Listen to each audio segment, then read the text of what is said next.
जय सिया राम। श्राद्ध कर्ता श्राद्ध भोक्ता के लिए नियम, एकोदिष्ट और सपिंडीकरण के विषय में कुछ ज्ञातव्य बातों का निर्देश किया गया है। भरत यज्ञ कहते हैं, हे राजन, ब्राह्मण के चरण का जल जो भूमि पर पड़ता है उससे उन सगोत्र पुरुषों की तृप्ति होती है। खैर, अब तो पैर धुलने की परंपरा ही खत्म हो गई है। पता नहीं कैसे लोग बुला ही लेते हैं, यही बड़ी बात है। जो पुत्रहीन रहकर मृत्यु को प्राप्त हुए हैं, जब तक घर की भूमि ब्राह्मणों के चरणोदक से भीगी रहती है, तब तक पितृगण पुष्कर पात्रों में जल पीते हैं। श्राद्ध करते समय पृथ्वी पर जो कुछ भी पुष्प, गंध, जल और अन्न गिरता है, उससे पशु, पक्षी, सर्प, कृमि और कीट योनि में पड़े हुए पूर्वज भी परम तृप्ति को प्राप्त होते हैं।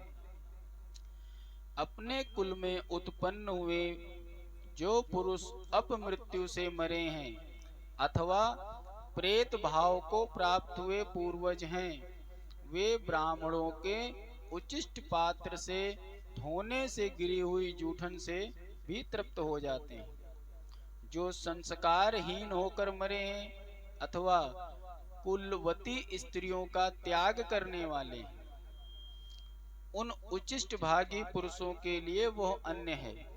जो कुशों पर बिखेरा जाता है उसे विक्रान्न कहते हैं। विक्रान्न देने से वे सबके सब तृप्त होते हैं। श्राद्ध कर्म में मंत्र, काल, विधि आदि की अगर त्रुटि रह जाती है तो उसकी पूर्ति का पर्याप्त दक्षिणा देने से होती है। अतः विद्वान पुरुष को दक्षिणा रहित श्राद्ध कदापि नहीं करना चाहिए। श्राद्ध संबंधी दान देकर श्राद्ध कर्ता को और श्राद्धान्न भोजन करके ब्राह्मण को न तो स्वाध्याय करना चाहिए और न दूसरे ही ग्राम में जाना चाहिए। ये उन ब्राह्मणों के लिए भी कहा गया है कि एक जगह अगर आपने श्राद्ध का भोजन कर लिया है तो दूसरे गांव में भोजन करने के लिए ना जाया जाए। जो श्राद्धान्न भोजन करने वाला तथा श्राद्ध करता मनुष्य मैथुन आदि का सेवन करता है, उसके पितर 1 वर्ष तक वीर्य भोजन करते हैं, इसमें संदेह नहीं है। जो अधम मनुष्य श्राद्ध करके अथवा श्राद्धान्न भोजन करके दूसरे ग्राम में जाता है, उसका वह श्राद्ध व्यर्थ हो जाता है। श्राद्ध का निमंत्रण आने पर ब्राह्मण को अपने घर भोजन नहीं करना चाहिए। जो मोहवश भोजन कर लेता है वो अधोगति को प्राप्त होता है। यजमान को भी श्राद्ध करके दोबारा भोजन नहीं करना चाहिए।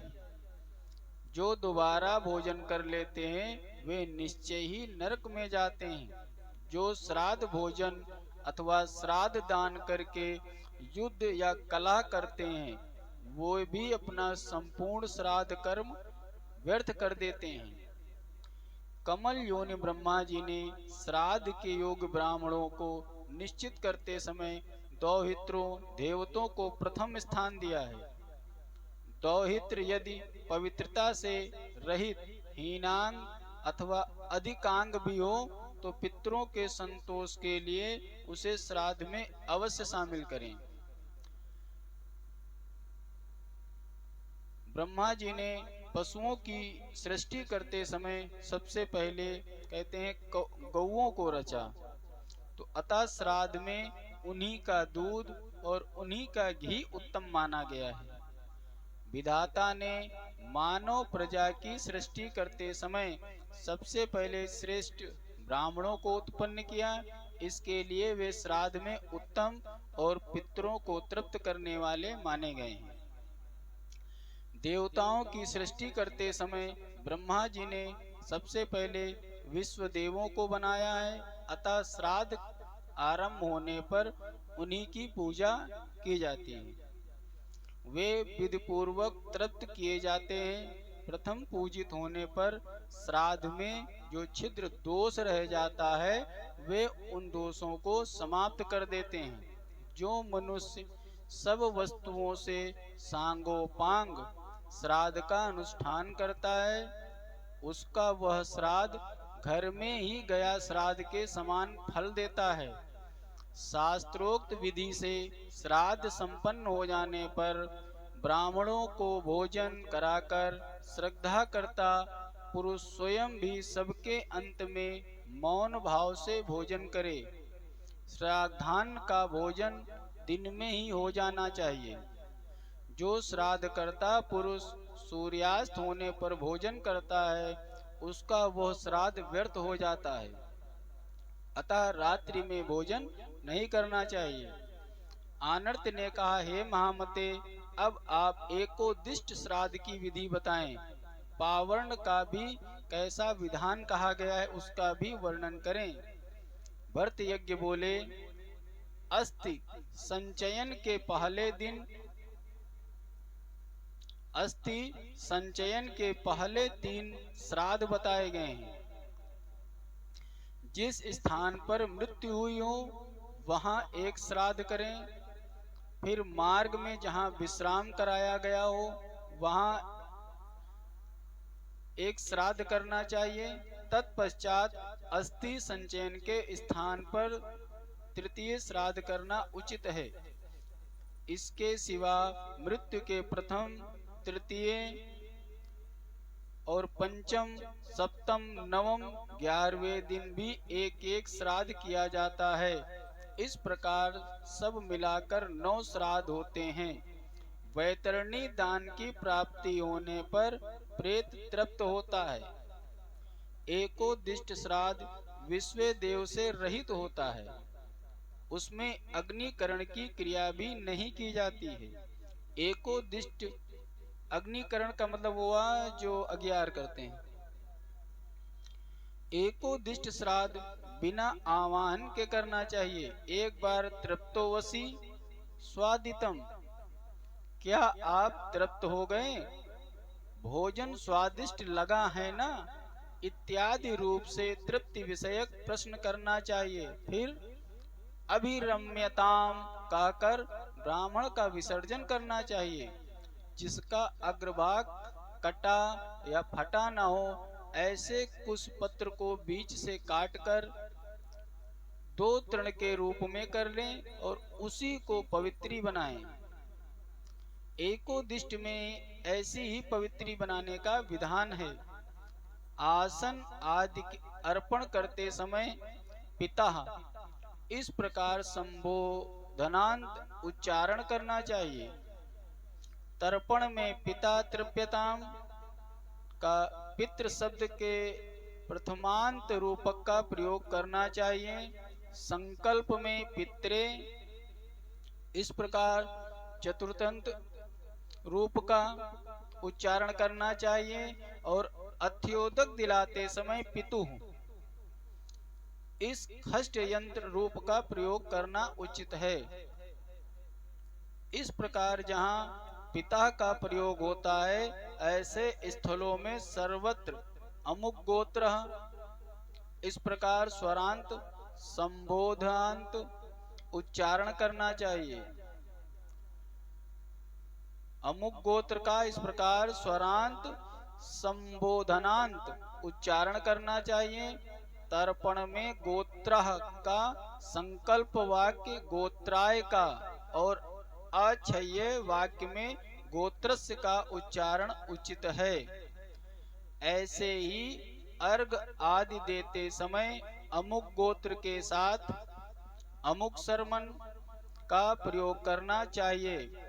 तर्पण में शर्मा और संकल्प वाक्य में शर्मणे और अक्षय योदक त्याग के समय शर्मणा का प्रयोग उचित है।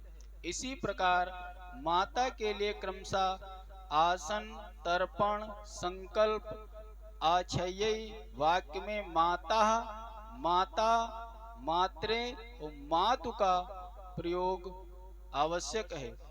उसके साथ गोत्र का विशेषण लगाने पर अमुक गोत्रे, गोत्रा, गोत्रायै तथा गोत्रायाः का प्रयोग करना चाहिए। माताओं के नाम के साथ देवी का प्रयोग करना हो तो उक्त स्थलों में क्रमशः देवी, देवी, देवी, देव्यै, देव्याः का प्रयोग करना चाहिए। इस तरह यथा स्थान प्रथमा आदि विभक्तियों का प्रयोग होता है।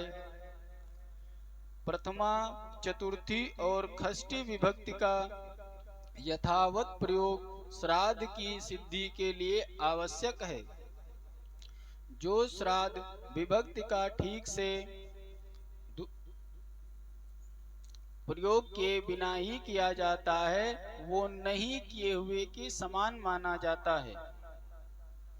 पितरों को उसकी प्राप्ति नहीं होती है। अतः विज्ञ ब्राह्मण को प्रयत्न पूर्वक यथोक्त विभक्तियों के प्रयोगों के साथ श्राद्ध विधि का अनुष्ठान करना चाहिए। तदंतर वर्ष के पश्चात सपिंडीकरण श्राद्ध का अनुष्ठान होना चाहिए।